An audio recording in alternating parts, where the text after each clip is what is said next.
Okay, it's now preparing to live stream.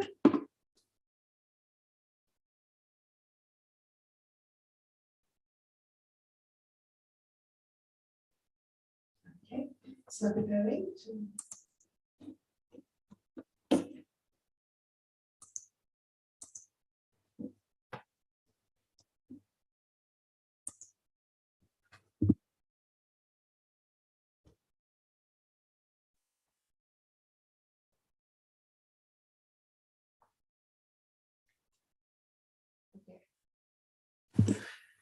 I can see there's a question on the screen. Somebody's put their hand up. It's me. Okay. All right. Perfect. So I think we can start. So first of all, let me welcome everyone to our YouTube channel because we are live. So welcome to our mock conference organized by students and staff at London Met. Welcome to the interpreters in the booth. They are London Met students on the MA conference interpreting. But we also have the pleasure of welcoming 4 guest interpreters currently working as interpreters or studying interpreting in other universities. It says we're in a practice session. Oh. Thank you.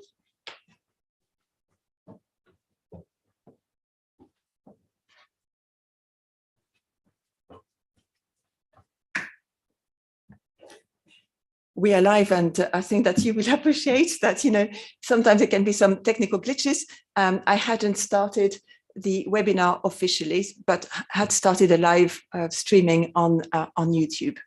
Okay, so let me start again so that we can welcome the participants who have joined us, friends and family, and also students from the new academic year who can now join us. Okay, so let me start again officially. So welcome to our mock conference organized by students and staff at London Met. Welcome to the interpreters in the booth. They are London Met students on the MA conference interpreting. But we also have the pleasure of welcoming 4 guest interpreters currently working as interpreters or studying interpreting in other universities. In addition, there are 2 conference interpreting graduates who graduated quite a few years ago, actually. At London Met, our graduates very often work alongside our students and form a wider community of practice.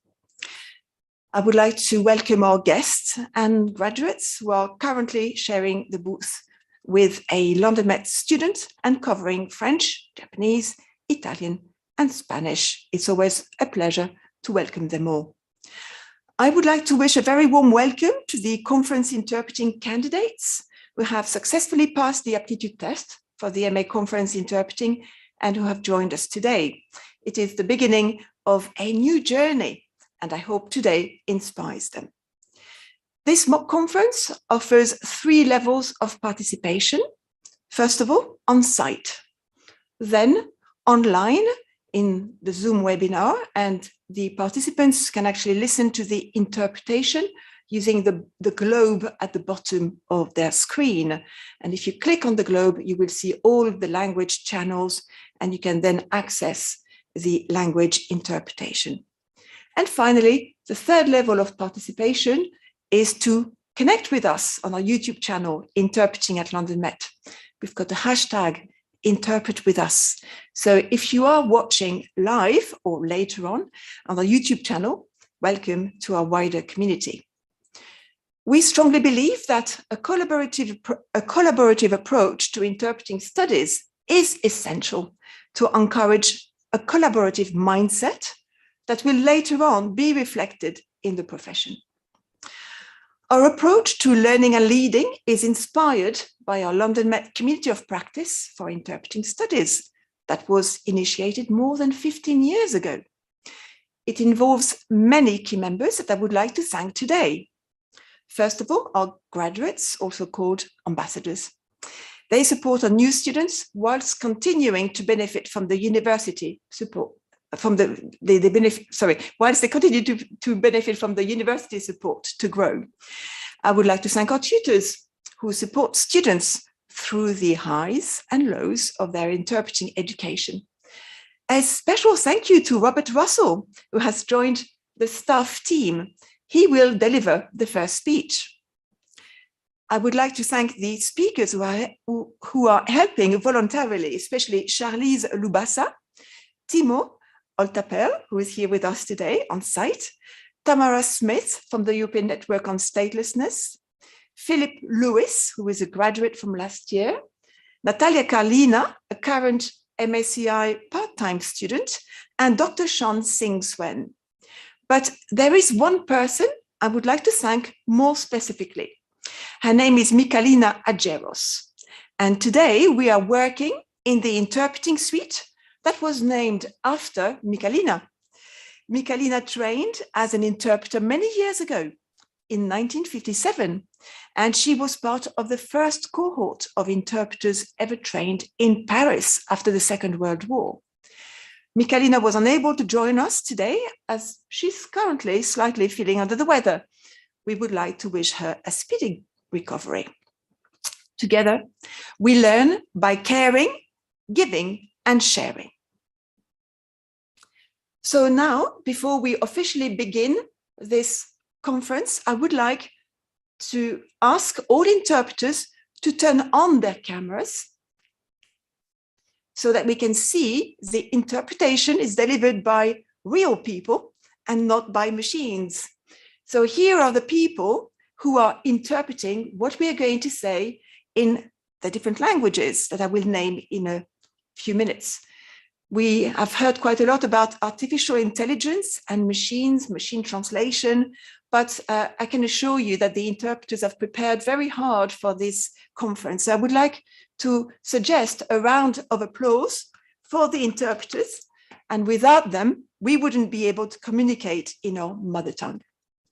This morning, we can speak English and French, and you can listen to Polish, French, Spanish, Italian, and Japanese. So interpreters, you cannot turn off your cameras. It is now time to start our conference, and I would like to speak in my mother tongue. So if you do not understand French, you will need to connect on the English channel on your device. Bonjour à tous, nous allons commencer et je vais demander à toutes les personnes. Sorry, somebody is on the wrong channel. Sorry, 1 second.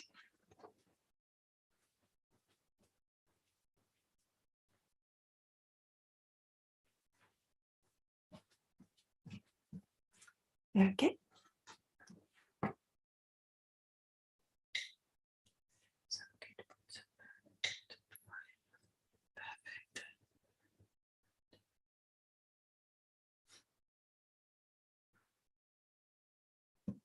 Okay.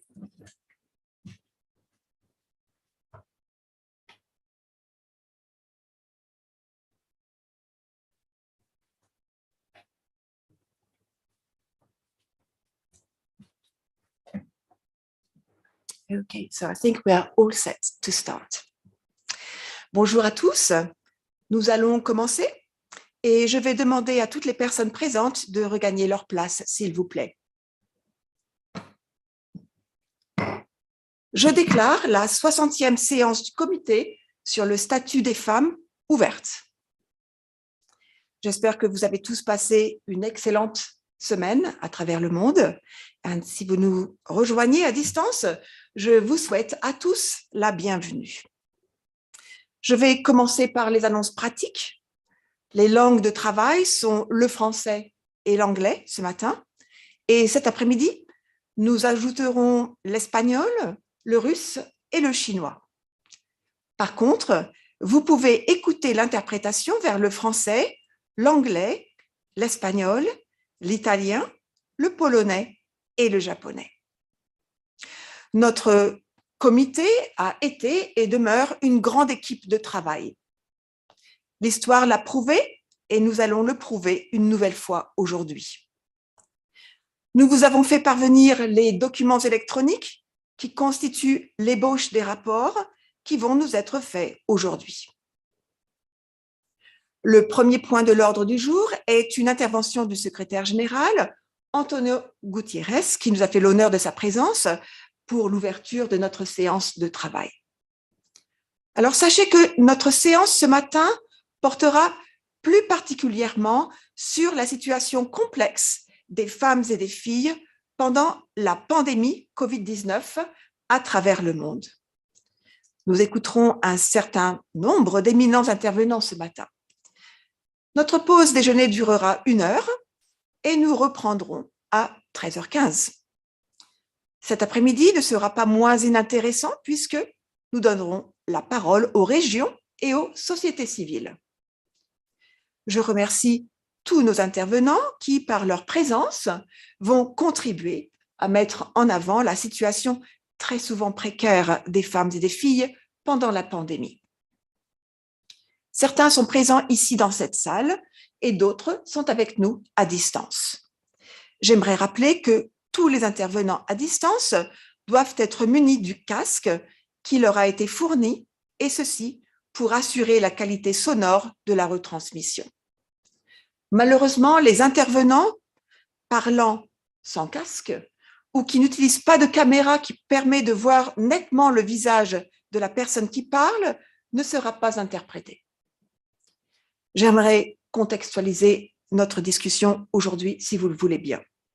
J'aimerais peut-être faire une petite parenthèse et demander à notre technicien de venir aider notre intervenant qui a du mal à se connecter à notre canal pour comprendre ce que je dis en français. Comme je vous le disais, j'aimerais contextualiser notre discussion aujourd'hui et rappeler certains faits que l'on considère très souvent pour acquis. En effet, nous vivons des moments graves qui nous rappellent que rien n'est jamais acquis, que ce soit la paix des nations, le respect des droits de l'homme et ceux de la femme, bien entendu. Et je pense que la femme a toujours été au cœur de nos débats ici à l'ONU, et ceci dès sa création. Alors j'aimerais vous rappeler certains faits, si vous me le permettez. Dès 1946, le Conseil économique et social des Nations unies établit la Commission de la condition de la femme. C'était le principal organe intergouvernemental mondial qui a été dédié exclusivement à la promotion de l'égalité des sexes et de l'autonomisation des femmes. Une de ses premières réalisations fut d'assurer l'existence de cette égalité lors de l'élaboration de la Déclaration universelle des droits de l'homme, adaptée en 1948 à Paris, en France.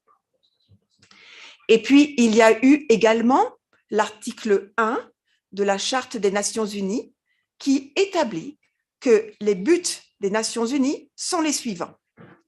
Réaliser la coopération internationale en encourageant le respect des droits de l'homme et des libertés fondamentales pour tous, sans distinction de race, de sexe, de langue ou de religion.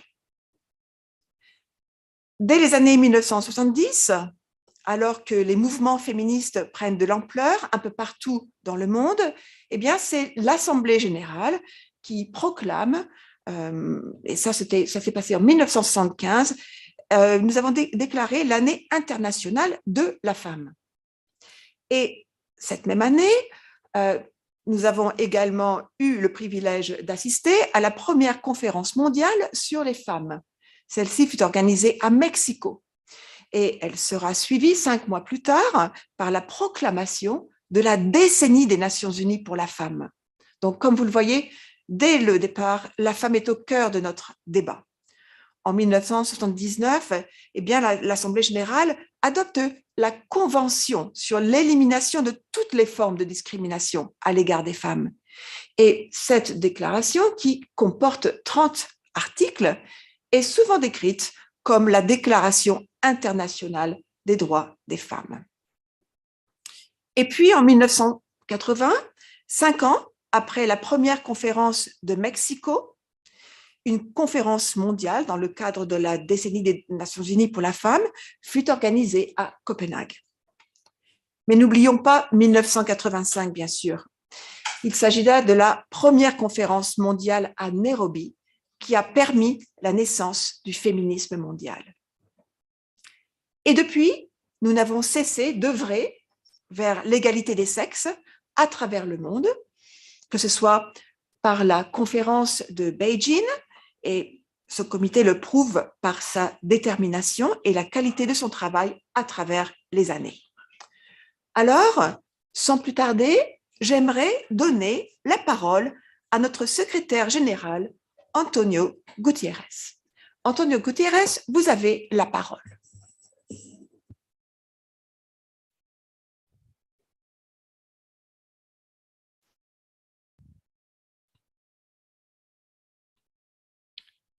Merci beaucoup, Madame la Présidente, pour m'avoir donné la parole. Good morning, ladies and gentlemen. And let me just say it is an absolute pleasure to join you here, albeit virtually, to open one of the most energetic and dynamic annual events on the United Nations calendar, which is, as you know, the Commission on the Status of Women. I would like to take this opportunity to welcome everyone here and everyone online. And I have to say that I'm very sorry that I cannot be with you in person, but that is the way of the world at the moment. And fortunately, technology allows me to be able to join you remotely. This year's Commission on the Status of Women confronts one of the most urgent issues of our time. That is to say, the effects of the global COVID-19 pandemic on women, on gender equality, and on aspects such as education and gender-based violence, amongst others. Firstly, let me start by saying that we need to celebrate women. We must celebrate their contributions to ending the COVID-19 pandemic. Their ideas and innovations and their activism are changing our world for the better. And we need to thank them for their leadership across all walks of life. But we also have to recognize that in too many areas, the clock on women's rights is moving backwards. The pandemic has kept girls and women out of schools and workplaces. They face rising poverty and rising violence. Women do the vast majority of the world's unpaid but essential care work. They're targets of violence and abuse just because of their gender. In fact, violence against women and girls may be the world's longest, deadliest pandemic. Let me just give you a few statistics to paint this rather tragic picture. 1 in 3 women worldwide has directly experienced violence, and every 11 minutes, a woman is killed by a partner or a family member, often in the very place where she should feel safest, her own home. We cannot accept a world in which one half of humanity is at risk in the streets, in their homes or online. We must end violence against women and girls now. And it starts with changing the hearts and minds of men and boys. Men created this scourge, and men must end it. This means that all men need to look in the mirror. They need to pledge to uproot the lopsided power dynamics, the toxic masculinity, and cultural norms and stereotypes that have fueled this violence over millennia. That is why, ladies and gentlemen, in the early days of the COVID-19 pandemic in 2020, I called for an end to the rising surge of violence against women and girls. We know that change is possible. Thanks to the generous support of the European Union, the United Nations Spotlight Initiative has educated 880,000 men and boys, and counting, about positive masculinity, respectful relationships, and non-violent conflict resolution. From taxi drivers to sports clubs, men are actively participating in programs now to prevent gender-based violence and to support women's survivors. Throughout the world, the United Nations is working with governments and legislators to strengthen laws and regulations to better protect women and girls, and to provide protection and counselling services. Since its creation in 2020, in response to my call to action that I was telling you about a moment ago, the group of Friends for the Elimination of Violence Against Women and Girls, now nearly 100 members strong, has been critical to this work. But it is time to do more. All of us, not just the United Nations, not just me as the Secretary General of this organization. All of us need to be involved. This is not an issue belonging to any one country. Under COVID-19, we have seen dramatic increases in violence against women in every region of the world, from Europe to Asia, from Africa to the Americas. The proposals laid out in our common agenda provide a roadmap to tackle this challenge with the strategic urgency it deserves. We call on every member state to develop an emergency plan to prevent and to respond to gender-based violence. This meeting here today is an opportunity to initiate the actions needed to bring your plans to life.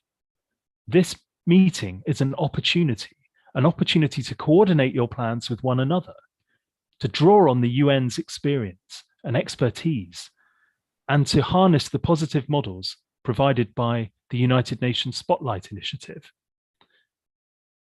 This is an excellent opportunity to get other member states to join this essential work. In all countries of the world, women are scandalously underrepresented in the halls of power and the boardrooms of business. And as this year's theme reminds us, they bear the brunt of climate change and environmental degradation. I said on International Women's Day in March this year that it was time to turn the clock forward, not backward, for every woman and girl. Through guaranteeing quality education for every girl so they can build the lives that they want and help make the world a better place for us all. Through massive investments in women's training and decent work. Through effective action to end gender-based violence. And through bold action to protect our planet.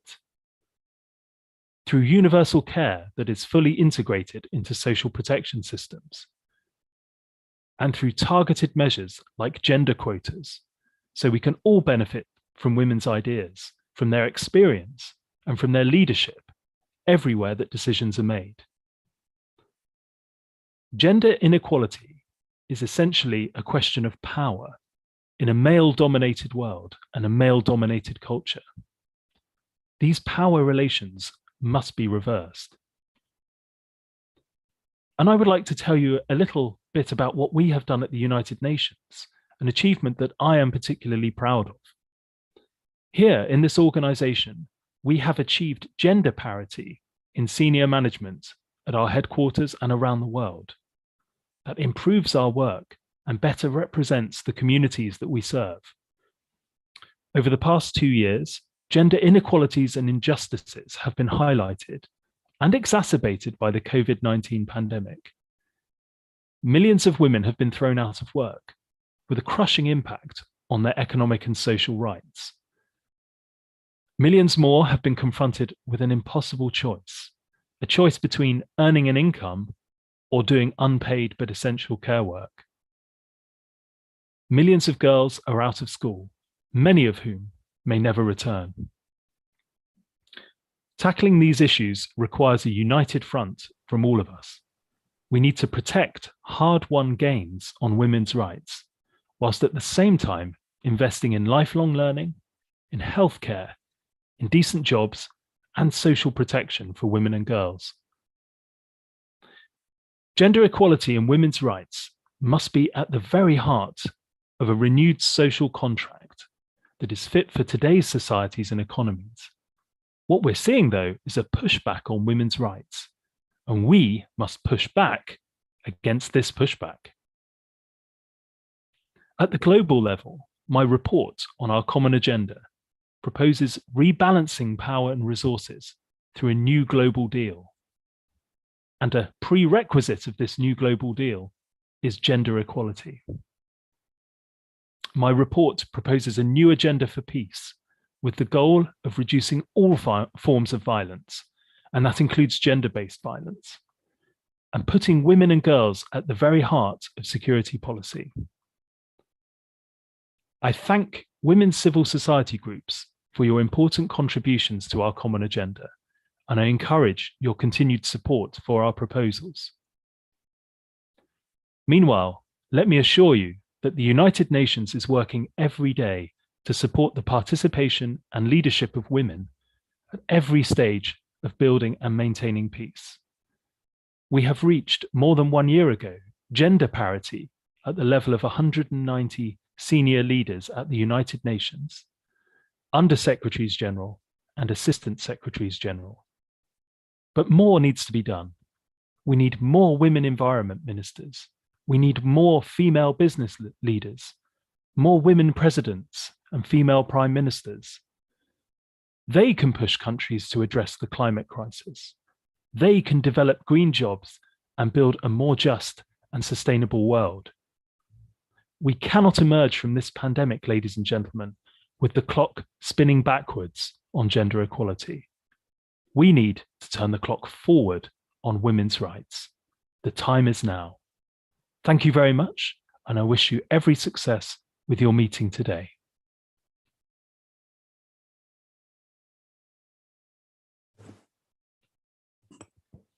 Comme je vous l'avais annoncé au début de notre réunion, eh bien, nous sommes vraiment très avantagés aujourd'hui puisque nous avons des intervenants de qualité et qui de mieux que M. Guterres pour nous donner la direction de notre comité et aujourd'hui notre séance de travail. Et je vous remercie, M. Guterres, d'être parmi vous avec nous. Je sais que vous avez un calendrier très, très chargé et vraiment, votre présence ici nous conforte également dans le choix de notre sujet de débat aujourd'hui. Alors, je vous l'ai dit, nous sommes très chanceux et aujourd'hui, j'aimerais donner la parole, si vous le voulez bien, à Charlize Loubassa, qui est la directrice de l'ONU Femmes et qui nous fait également l'honneur de sa présence parmi nous. Elle n'est pas avec nous en situ, elle est avec nous en ligne et je vais lui donner la parole après quelques petites retouches au niveau de la technologie. Je vous prie de bien accepter mes excuses puisque nous avons besoin de quelques secondes pour la connecter à notre réunion.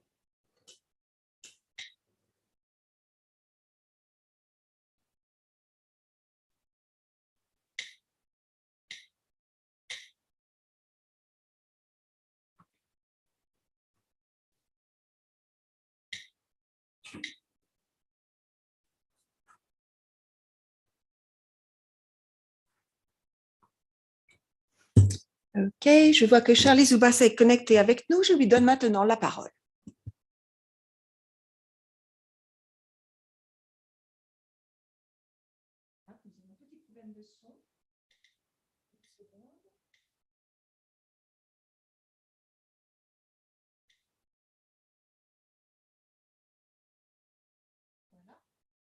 Le son est réglé. Effet dévastateur sur nos sociétés et nos économies montre à quel point la société doit compter sur les femmes en première ligne ou dans les ménages. Simultanément, cette crise marque les inégalités structurelles qui existent dans tous les domaines de la santé, de l'économie, la sécurité et la protection sociale. En temps de crise, lorsque les ressources s'épuisent et que les capacités institutionnelles sont un défi, la situation produit des inégalités plus profondes pour les femmes et les filles et leurs impacts sont amplifiés dans des contextes de fragilité, de conflits ou des situations d'urgence. Alors que les premières données montrent que les hommes sont confrontés à un risque de mortalité plus élevé en raison du virus, les femmes sont plus susceptibles de supporter un fardeau social et économique important. Même avant la crise de la Covid-19, les femmes étaient déjà confrontées à des obstacles majeurs à l'égalité des sexes, notamment en termes de finances, en termes d'emploi, en termes d'éducation, de travail non rémunéré et de violences sexistes. La Covid-19 n'a fait que creuser ces disparités. La violence à l'égard des femmes et des filles est un problème quotidien qui se propage à un rythme inquiétant, trop inquiétant. En effet, une femme sur 3 a subi des violences physiques ou sexuelles de la part de son partenaire intime ou d'une autre personne à un moment ou à un autre de sa vie. Depuis son apparition, la pandémie de Covid-19 a accentué ses actes, notamment au sein de la famille. Alors que le monde concentre ses efforts sur la lutte contre la Covid-19, ce nouveau fléau s'est propagé et intensifié dû aux mesures prises pour réduire la propagation du virus, telles que le confinement, la distanciation sociale et d'autres formes de limitation. Face à la violence sexiste persistante et même croissante pendant la pandémie de Covid-19, tout comme dans le contexte mondial des conflits violents, il est important de garder à l'esprit que les droits des femmes sont plus que des droits humains. Il existe un lien profond entre la fin des violations graves de ces droits, la libération de la peur et le droit à la sécurité, à la dignité, à l'égalité et à la justice. De nouvelles données publiées par ONU Femmes mettent en évidence l'impact de la pandémie sur la sécurité des femmes à la maison, tout comme dans les lieux publics. Le rapport comprend plus de 16 000 femmes interrogées dans 13 pays. Ces conclusions renforcent notre compréhension des tendances actuelles et soulignent la nécessité de mettre en œuvre des méthodes les plus efficaces. La situation s'est aggravée pour les femmes, en particulier les jeunes femmes, pendant la pandémie de Covid-19. L'étude a démontré que près d'une femme sur deux a déclaré avoir subi, elle ou une femme de son entourage, une forme de violence depuis le début de la pandémie. Le groupe le plus concerné est celui des jeunes femmes âgées de 18 à 39 ans. Jusqu'à une femme sur 4 se sent désormais moins en sécurité chez elle, alors que les conflits domestiques se sont intensifiés depuis le début de la pandémie. Même hors de leur domicile, les femmes ont également déclaré être plus exposées à la violence, avec environ 3 femmes sur 5 signalant une aggravation du harcèlement sexuel dans les lieux publics depuis le début de la Covid-19. Malheureusement, nous savons aussi que la violence à l'égard des femmes, sous plusieurs de ses formes, reste non signalée pour de nombreuses raisons. Celles-ci incluent l'impunité, le silence, la stigmatisation, la honte et la peur des répressions. Ces observations de violations répétées de la loi et la réticence à les nommer sont des signaux forts pour agir. La violence contre les femmes doit être fortement réprimée. Les approches réussies sont globales et comprennent la prévention, l'accélération des réformes des cadres juridiques discriminatoires, la garantie de la disponibilité et de l'accessibilité des services nécessaires de survie et l'intensification des efforts pour poursuivre les auteurs de violences.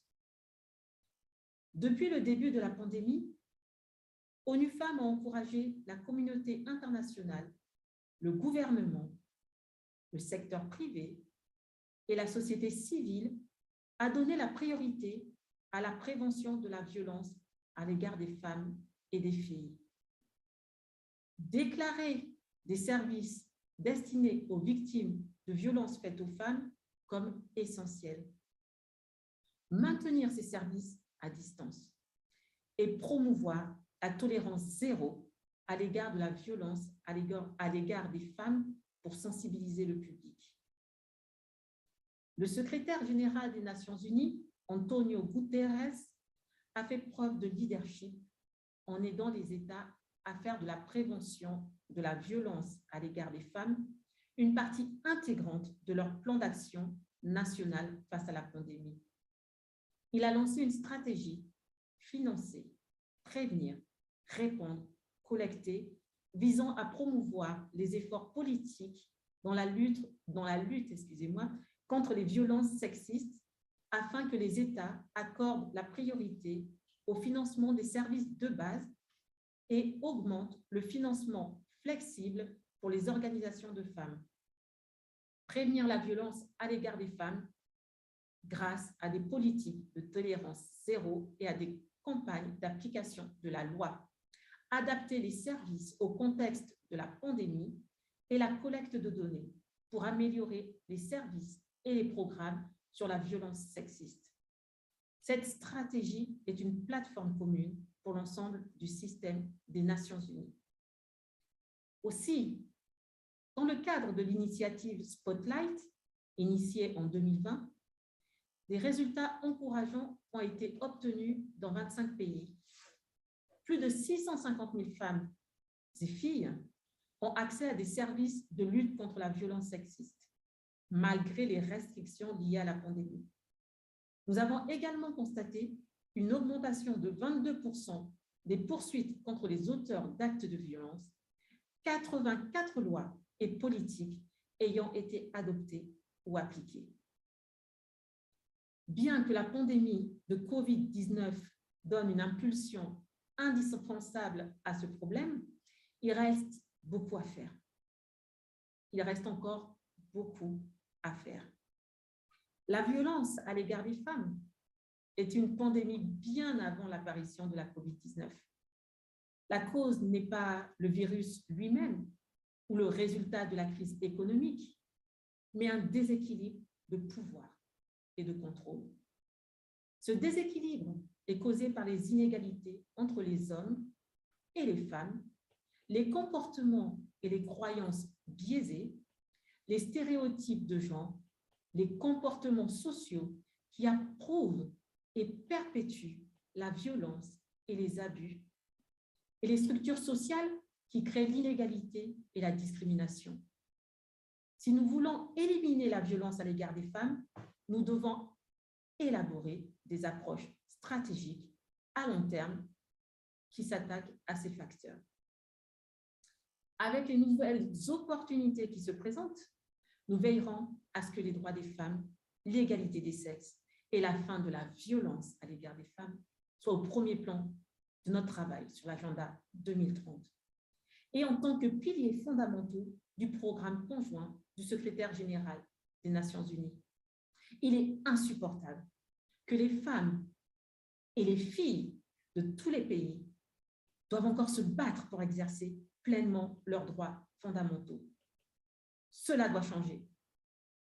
Et c'est à nous tous d'accélérer ensemble le progrès pour que les femmes et les filles puissent vivre sans violence n'importe où, n'importe quand. Merci de votre attention.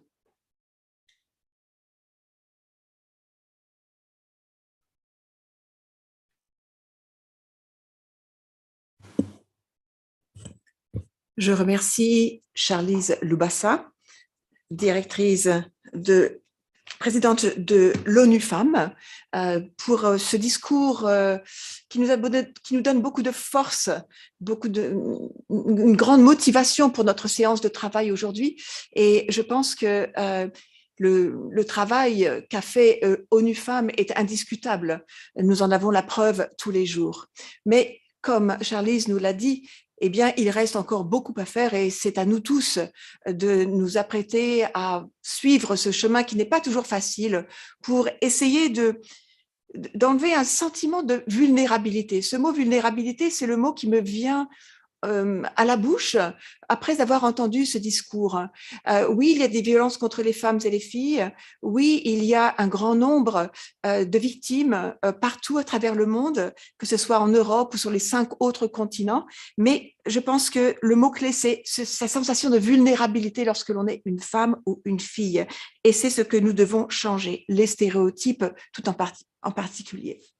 Alors, nous avons la chance d'accueillir un autre intervenant tout aussi prestigieux puisqu'il s'agit du président de l'ECOSOC qui est avec moi aujourd'hui présent et qui est assis en face de moi, Timo Oltapels. Et je pense que nous devons écouter ce qu'il a à nous dire. Bienvenue dans notre séance de travail aujourd'hui. Je vous donne la parole et j'ai hâte d'entendre votre message. Je vous remercie.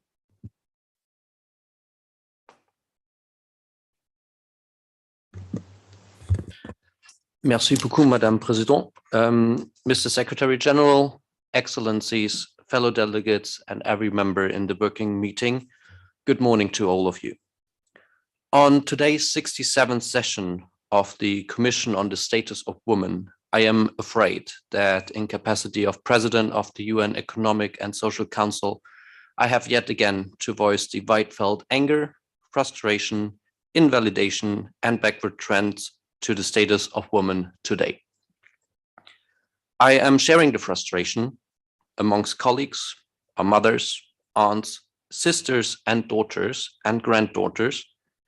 In no time past have we ever seen such a rapid decline in the status of women, socially, economically, and in terms of respect. The ongoing COVID-19 pandemic has made the global economy on our societies hold and stand still, with catastrophic impacts to our communities, especially the vulnerable and our women-identifying population. Progress in women's education in developing countries stood still. Developing fair and equal access to employability even declined on all nationally raised statistics. Old, outdated, thought to have overcome role segregations have found their way back into our social structures. The man works, the woman cares. If not for children, then for the elderly. And expected to care in the most sacrificial and nowadays luxury of all, on a voluntary basis. Expected to give up their career, and not just by themselves, but expected from family and employers alike across all socioeconomic backgrounds and in every single country. No matter the political system, and this is shockingly the norm in reasons for having made women redundant. Our own data, and raised by UN Women, shows that 47 million women and girls have additionally gone into extreme poverty since the start of the pandemic. There is a reported 29% increase in women doing unpaid childcare compared to men, fathers, and uncles. And even more disturbingly, and cry out for immediate action and resolvement on international level, is that 1 in every 2 women and girls experience themselves or have witnessed violence at home since the start of pandemic, the very one area where one should feel the safest of all.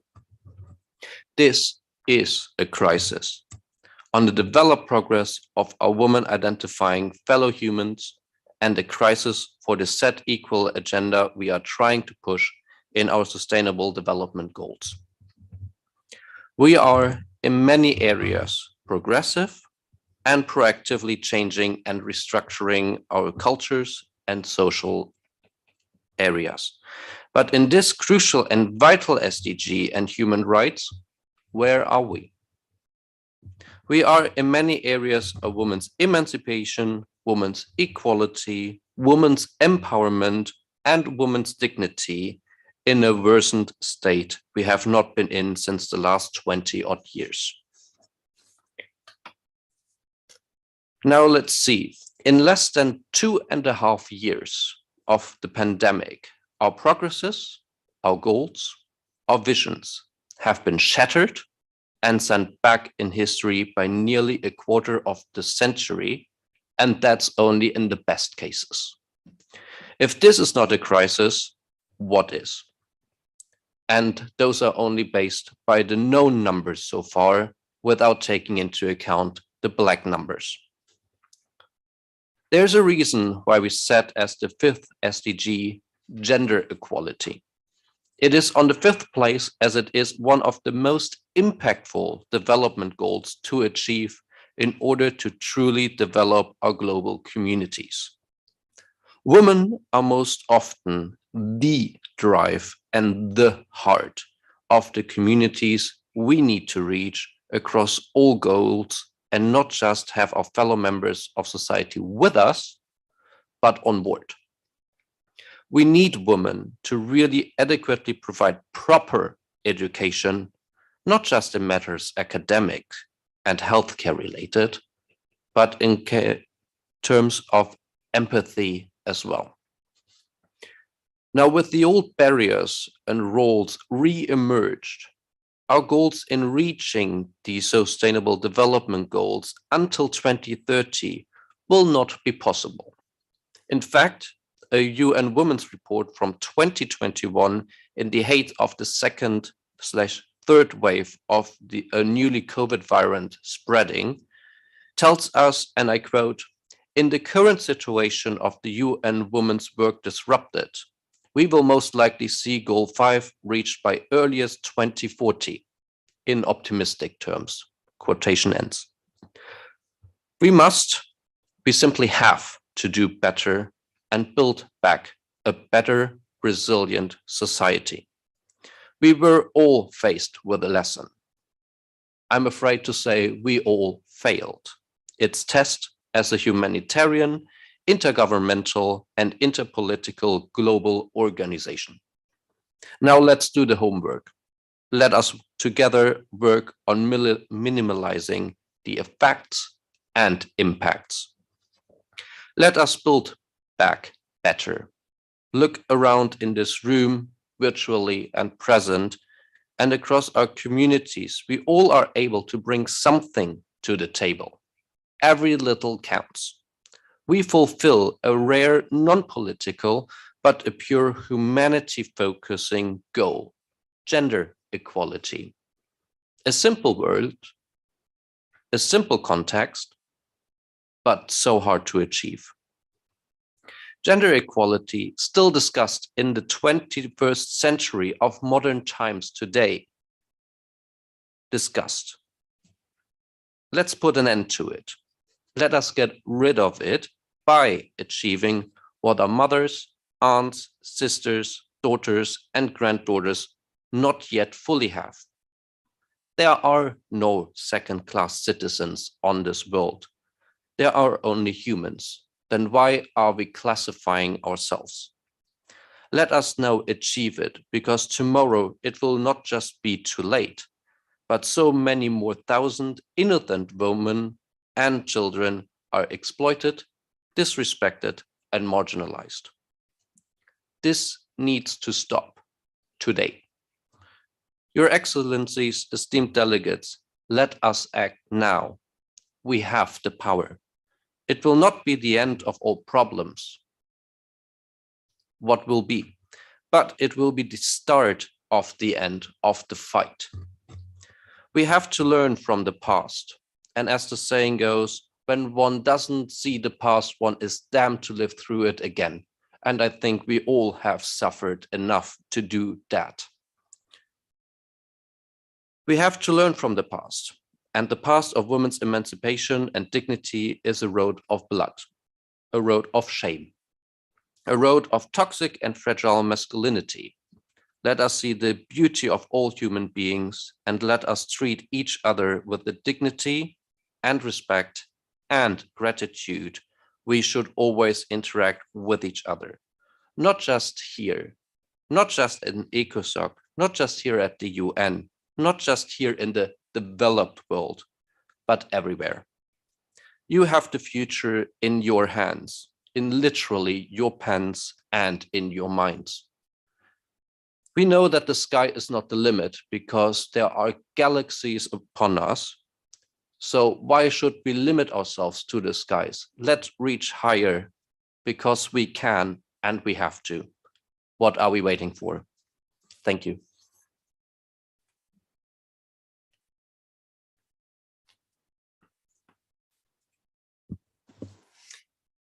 Je vous remercie pour ce discours franc.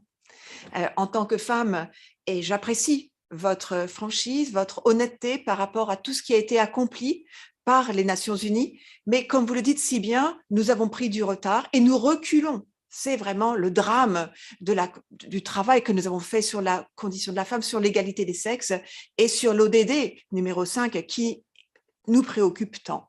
Donc aujourd'hui, espérons que les messages que nous lançons sont entendus par les États membres et que nous allons enfin pouvoir cesser de reculer et commencer à rattraper le retard que nous avons pris. Et sur ces bonnes intentions, eh bien, j'aimerais accueillir notre prochain intervenant qui est le président de l'Assemblée générale, Philippe Louis, qui n'a pas pu être parmi nous en présentiel aujourd'hui, mais qui est connecté avec nous. Et je lui donne la parole. Une fois de plus, je vais vous demander quelques instants de patience pour que nos techniciens puissent le connecter à notre système. Je vous remercie.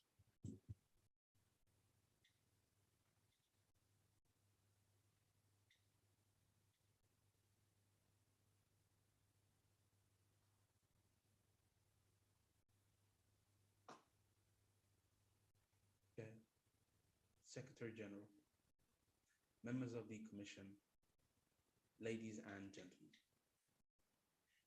As I speak here today at this conference addressing inequalities faced by women and girls due to the COVID-19 pandemic, I would like to acknowledge the amazing work done by our colleagues here to facilitate change in our societies.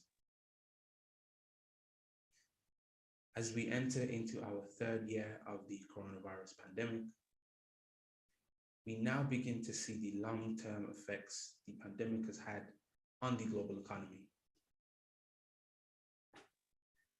And among those who have felt the effects of the pandemic, women have been impacted in a very unique way.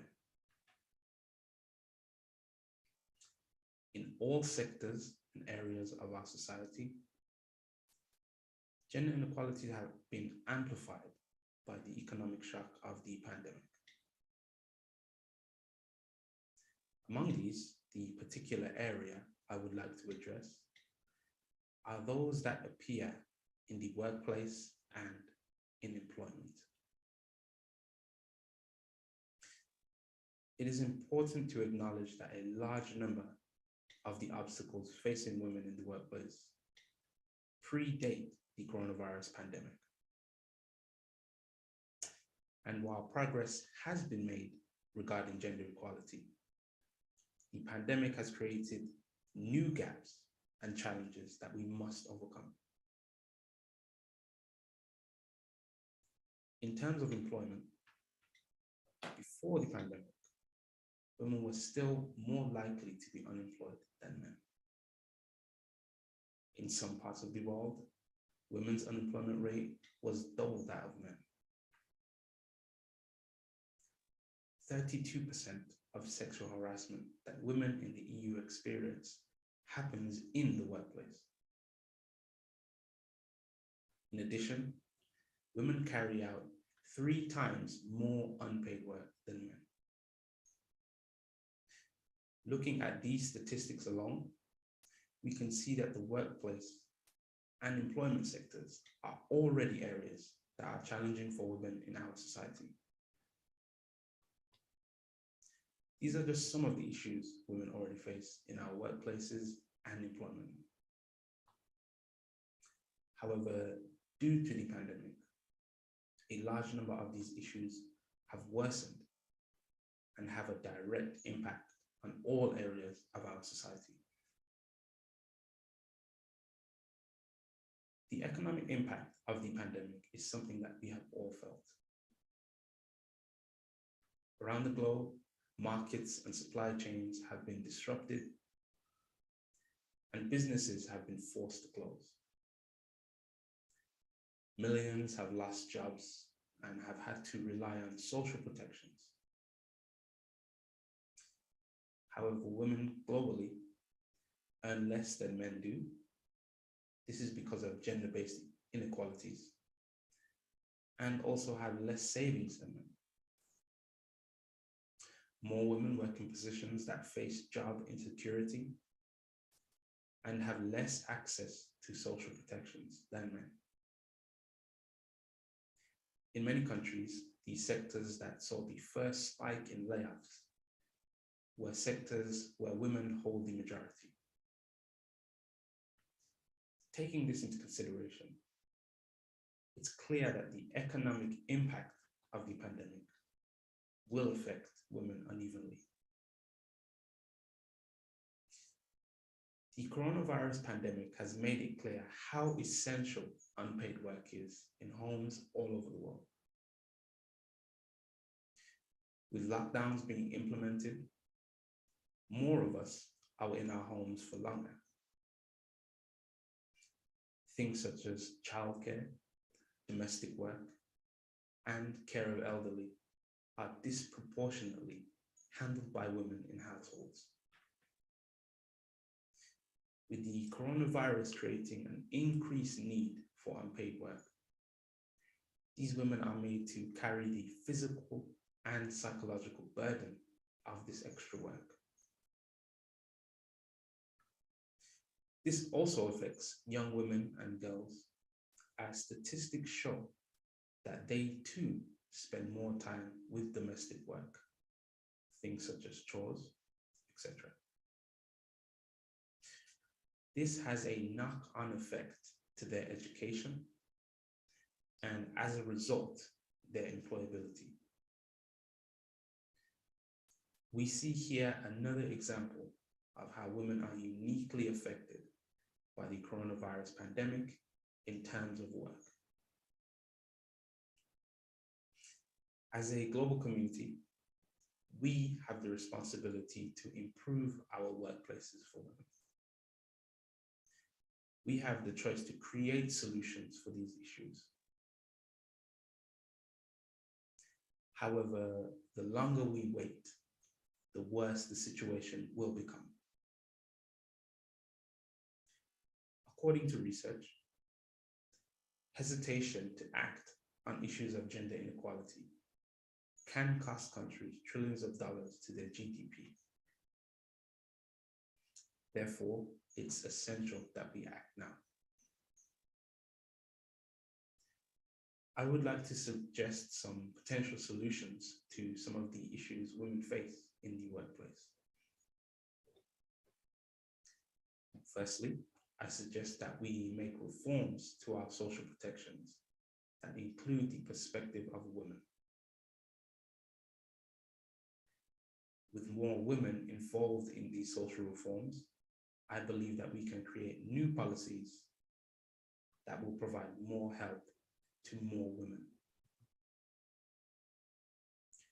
Researchers show that unpaid work has been linked to things like physical and psychological stress, wage inequality, and education outcomes.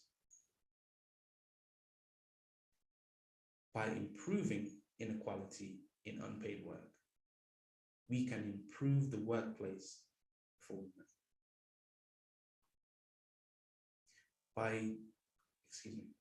If companies create flexible work schedules, women can have the opportunity to better balance work and care responsibilities.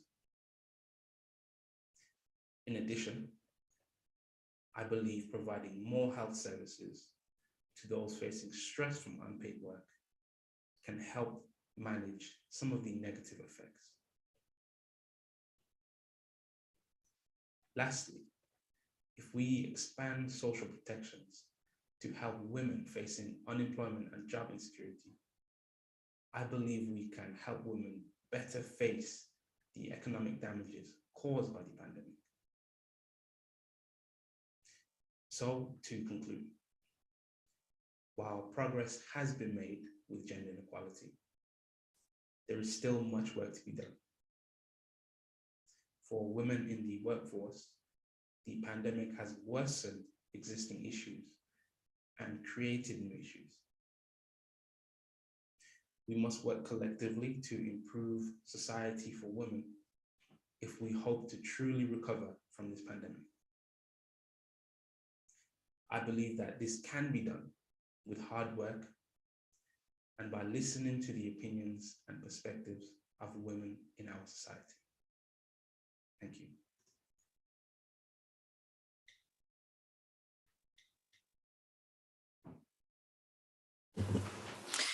J'aimerais remercier le président de l'Assemblée générale. Je sais qu'il est très occupé en ce moment et il a pris la décision de venir nous parler en direct aujourd'hui et tout comme les autres intervenants précédents, j'aimerais véritablement leur dire combien notre comité est touché par leur présence, par leur contribution et nous sommes ravis de les avoir parmi nous parce que nous savons que sans eux, eh bien, nous n'avons pas le poids des Nations Unies dans son entité, alors qu'avec eux, eh bien, nous avons véritablement une compréhension du combat que nous menons par tous les organes des Nations Unies. Donc, je leur remercie évidemment tout sincèrement. Il va bientôt être temps pour nous de nous quitter, puisque c'est la pause déjeuner. Je regarde quelques instants, une petite seconde. Voilà. Très bien. J'ai un petit problème de son qui est maintenant résolu. Alors, comme je vous le disais, notre séance de travail, c'est une séance de travail tout à fait cruciale. Je crois que c'est la première fois depuis le début de la Covid que nous parlons véritablement des femmes, de la situation des femmes et des filles. Parmi, je dois dire, les gens qui nous entourent, parmi tous les organes qui font partie de notre débat. Et ce que j'aimerais dire, c'est qu'il était grand temps. Il était grand temps de parler des femmes, des filles, du sort qu'elles ont subi pendant la pandémie à travers le monde. Nous avons parlé ce matin du travail non rémunéré. Ce qui m'a véritablement choquée pendant la pandémie, eh bien, c'était de voir combien nos progrès étaient fragiles.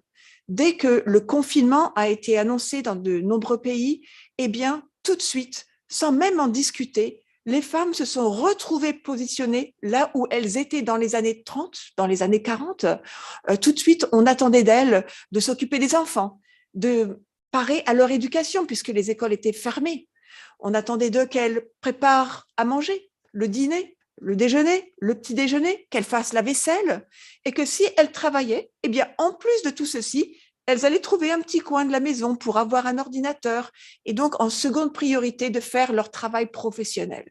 Et donc ça, je pense que c'est quelque chose dont nous devons discuter plus précisément. C'est que ce que nous pensions acquis n'était jamais acquis. Et ce retard, ce recul dont nous avons la preuve avec les chiffres, avec les statistiques, avec les études qui ont été menées, eh bien, moi, pour ma part, c'est quelque chose qui me fait peur. Nous avons reculé et sans un mot, sans une explication, les femmes se sont retrouvées dans le rôle qu'elles avaient il y a plus de 70 ans.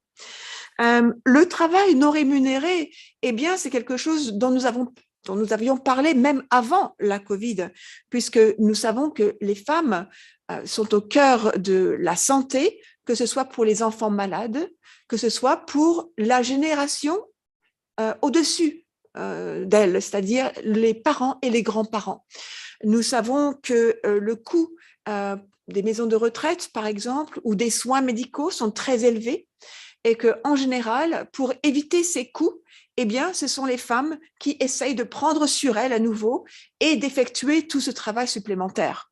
Donc, nous en avons une infinie liste d'exemples et je crois que ONU Femmes a fait un travail extraordinaire face à ce problème. Mais je pense que ce travail non rémunéré, c'est une question importante, mais il y a également le travail moins rémunéré. Et avant la Covid, nous parlions déjà du travail moins rémunéré par rapport aux hommes. Donc, Monsieur Antonio Guterres nous disait que la difficulté à avoir une égalité entre les hommes et les femmes, eh bien, c'était les hommes qui l'avaient instauré. Et c'était grâce aux hommes que nous allions pouvoir retrouver une sorte d'égalité si nous l'avions jamais eu. Eh bien, je pense qu'il a tout à fait raison. Nous devons mener notre combat avec les hommes. Nous devons faire des hommes nos alliés. Et je sais qu'il en existe de nombreux parmi nous, autour de nous, dans nos associations. Et je pense que ce que nous devons éviter, c'est de parler entre nous, les femmes. Oui, c'est un discours dont nous avons besoin, mais nous avons besoin d'aller au-delà de nos discours entre nous et d'aller véritablement à l'encontre des hommes, de les inviter à comprendre ce que nous vivons dans nos sociétés. Et je pense que ça, c'est absolument important. J'aimerais vous rappeler que c'était en 1979 que l'Assemblée générale avait adopté la Convention sur l'élimination de toutes les formes de discrimination à l'égard des femmes. Eh bien, 1979, ce n'était pas hier, cela fait plus de 30 ans, et nous en sommes toujours à nous demander ce que nous avons fait. Ce que j'aimerais suggérer, c'est que nous ne recommencions pas du début. Nous avons des documents qui existent, tels que cette convention. Nous avons eu un grand nombre de conférences. Et ce que j'aimerais rappeler, c'est que ces textes qui existent, eh bien, il nous suffit de les mettre en place. Donc, j'aimerais rappeler que cet après-midi, nous allons avoir d'autres intervenants tout aussi intéressants que ce matin. Et j'aimerais souligner tout particulièrement une de nos intervenantes qui représentera les femmes apatrides. Comme vous le savez, ici, aux Nations Unies, nous parlons avec les États membres, avec les chefs des États membres, les représentants des États membres, mais il existe un grand nombre de femmes apatrides qui n'ont pas la parole. Et je suis tout particulièrement touchée par la présence de cette personne qui viendra nous parler des femmes apatrides cet après-midi. Je pense qu'elles sont trop peu présentes dans nos débats et qu'il faut absolument qu'elles soient vraiment amenées au même titre que n'importe quel autre pays, qu'elles soient amenées au cœur de notre débat. Donc ça, j'en félicite notre comité pour avoir pensé, pour avoir réfléchi à représenter les femmes apatrides au cœur de notre débat aujourd'hui. Cet après-midi, nous allons retourner aux régions des Nations Unies et aux représentants des régions. Et je pense qu'il est une fois de plus très important de ne pas nous concentrer sur un débat européen, sur un débat de l'Occident. Nous avons le Moyen-Orient, nous avons l'Orient, et ce sont toutes nos régions, nos 5 régions qui sont concernées de façon égale. Et ça, je pense qu'il faut le rappeler. Donc, j'aimerais souligner que nous reprendrons notre débat à 13h. Nous avons un déjeuner qui, je pense, va être très intéressant. Comme vous le savez, lorsque vous allez quitter notre salle aujourd'hui, eh bien, dans le couloir des nations, vous allez retrouver un grand nombre d'expositions qui sont là pour nous accueillir pendant l'heure du déjeuner et qui ont présenté un grand nombre d'illustrations des conditions de la femme à travers le monde. Il y a, je sais, des stands, il y a des fascicules que vous pourrez prendre avec vous et lire. Je sais qu'il y a également des présentations qui vont avoir lieu dans toutes les langues et dans les salles qui sont à côté de notre salle, ici la salle 20 du Palais des Nations. Donc, comme je vous l'ai dit, notre comité a mis les petits plats dans les grands, comme on pourrait dire, et nous avons véritablement à cœur de vous donner une expérience complète de cette crise du Covid-19 et de la condition des femmes et des filles. Enfin, pour terminer, j'aimerais remercier évidemment nos intervenants. J'aimerais remercier le secrétaire général, Monsieur Gutiérrez. J'aimerais remercier la directrice ONU Femmes, Charlize Lubasa.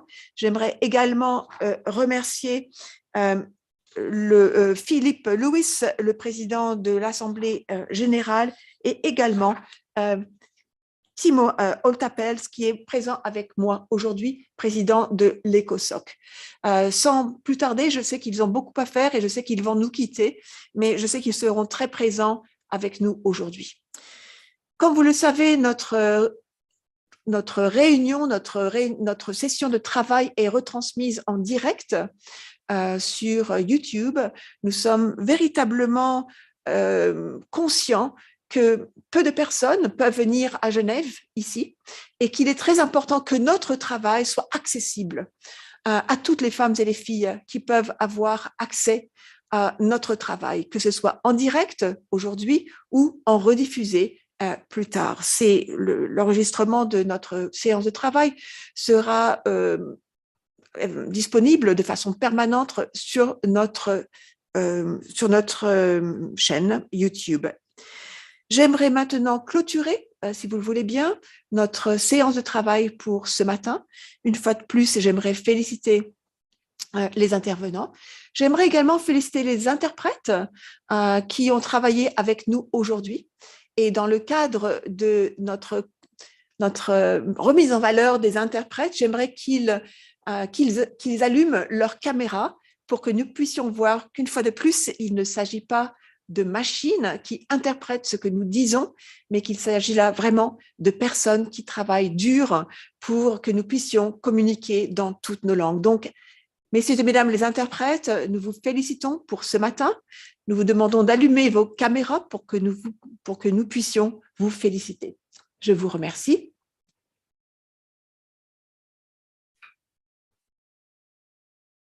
Nous vous voyons et je vous remercie. Je pense que nous pouvons tous vous applaudir. Eh bien, sans plus tarder, je vais donc clôturer cette séance de ce matin et j'aimerais vous inviter à nous rejoindre à 13h précise, si vous le voulez bien. Je vous remercie.